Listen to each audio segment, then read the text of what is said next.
Hello and welcome to the Farming Today podcast with me, Charlotte Smith. In this episode, timber, we're not growing enough. How do we create forests which are multi-purpose so that they can produce timber but also deliver for biodiversity and for people? Let's start, though, with our focus for this week, sustainability in farming, whether that's from an environmental point of view, resilience in supply chains, or from a financial perspective. We'll talk about all of that this week. Let's kick off, though, with money. Farming is seasonal and unpredictable, which can make it hard to plan financially. Veg growers, for example, find it hard to predict how much they'll earn from one month to the next. Margins are tight, and prices don't necessarily reflect the cost of production. Jo Poulton is part of a national campaign called Basic Income for Farmers, which she says would be a way to make growing food financially sustainable. So we're a community-supported agriculture project, which means we provide vegetable shares to our community. We have 170 members who all receive vegetables weekly that we grow on our site. It's a 6-acre site in Bristol, and we have pick-up points. And yet we're 3 co-head growers who all share our responsibilities. And presumably share the profits. Well, we're a cooperative and we don't actually earn any profit. We haven't historically in the last 13 years of the business. How does it work financially, particularly over the winter, when your ability to grow vegetables is pretty well impacted by the weather? In other farms that I've worked on, they would strip back the staff crew. So I would be a seasonal worker. I would only be able to work from March through to October. And then I'd go off and find another short-term precarious job in the winter to tide me over.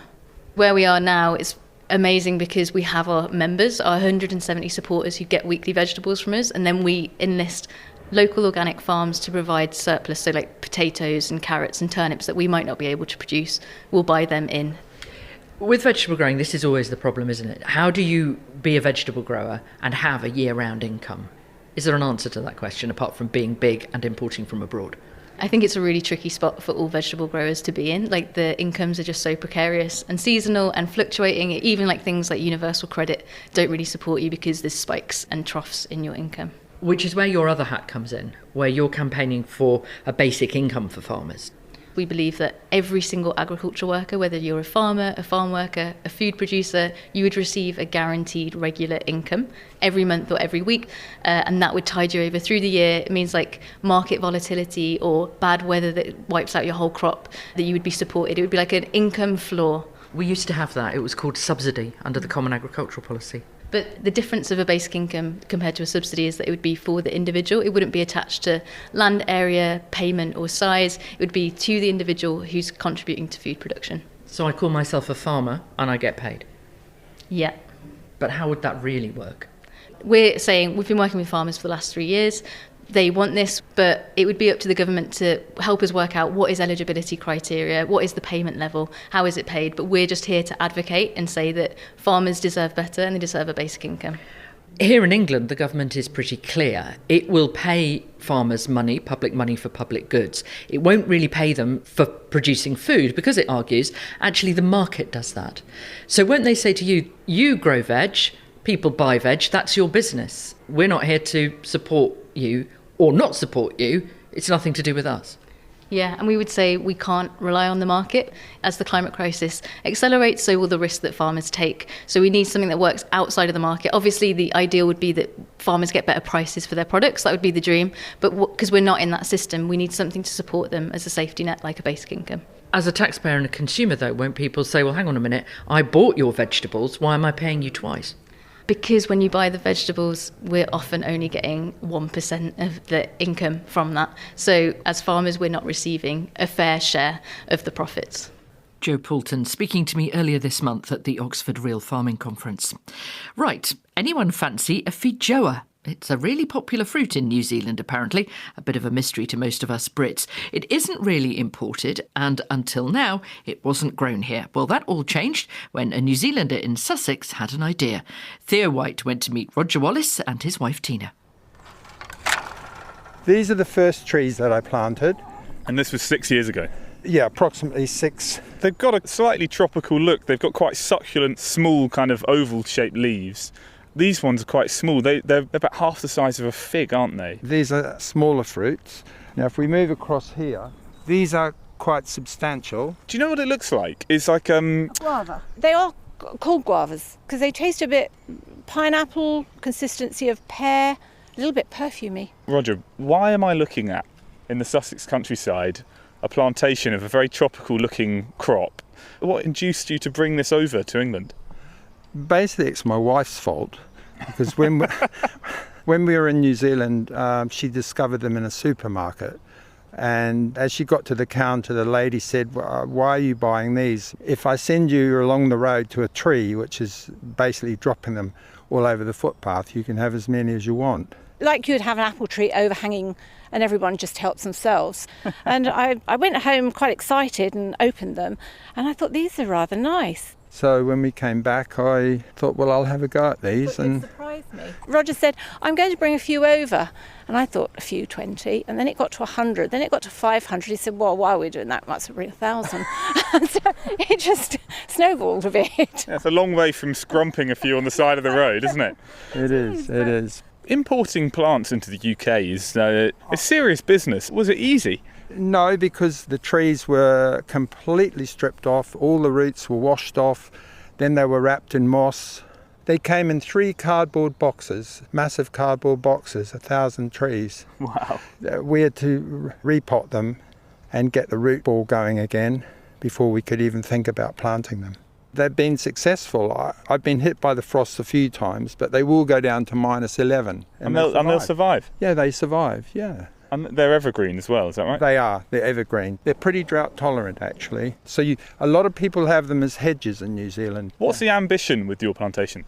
We probably will end up selling them. At the moment we haven't. We just give them away. We give them to as many people as we can, because really the English people don't know what they are. So how much would these go for? Some of the premium London shops, some of these larger ones, you would definitely pay £4 each for them. Each? Each, yes. It started off just a hobby. It was something he thought, oh, this would be nice. My wife likes Feijoas, and now it's getting bigger and bigger. Really, we wanted to sort of semi-retire, but we don't seem to be able to.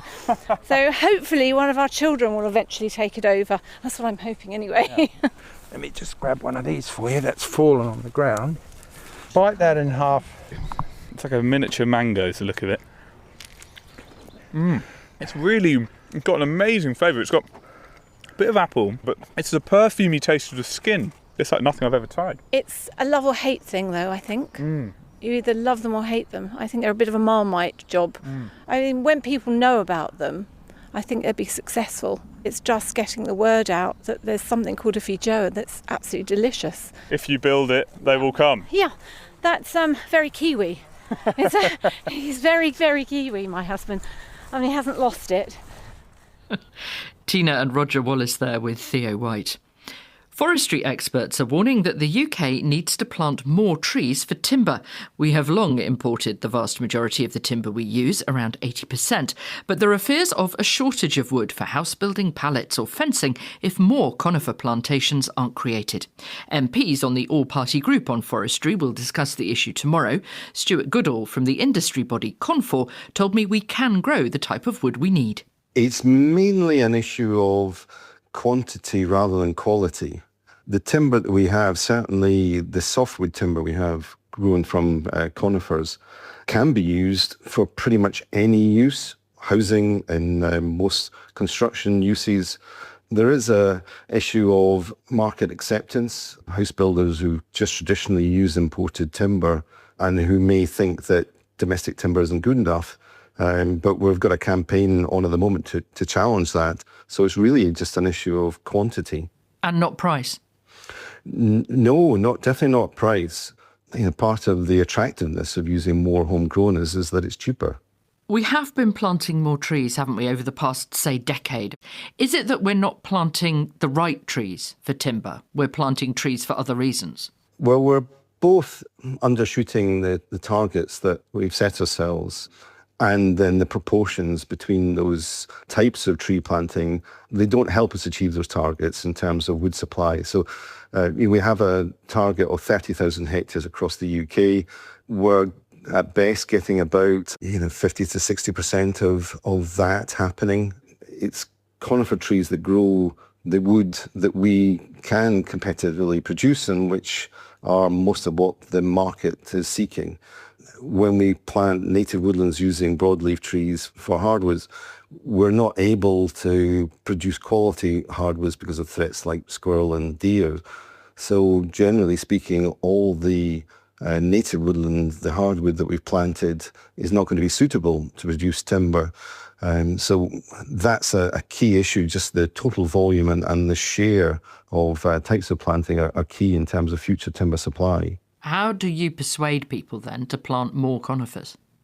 There are, plenty of people who would like to do it. There's definitely the land and the interest out there. The challenge can be perceptions around planting a forest to harvest timber. There are perceptions around conifer tree planting that they somehow aren't good for wildlife or biodiversity, when actually the available evidence, and we don't have enough of it, but all the evidence shows that they can be very good places for wildlife. So I think it's that perception thing, and unfortunately that can be a barrier to getting woodlands approved. Because fundamentally we're talking about planting a monoculture, aren't we? They're not generally thought to be as good for biodiversity. They're not as nice a place to go for a walk. So you're up against it, really, trying to sell it, aren't you? I would challenge that. I think the forests that we create now, they can't be monocultures, and it's not something that we're pushing for. We have modern design standards which stand against anything that we have anywhere else in the world in terms of how do we create forests which are multi-purpose, so that they can produce timber but also deliver for biodiversity and for people. Stuart Goodall there from Confor. That's it from us. I'm Charlotte Smith. The producer is Rebecca Rooney, and Farming Today is a BBC Audio Bristol production.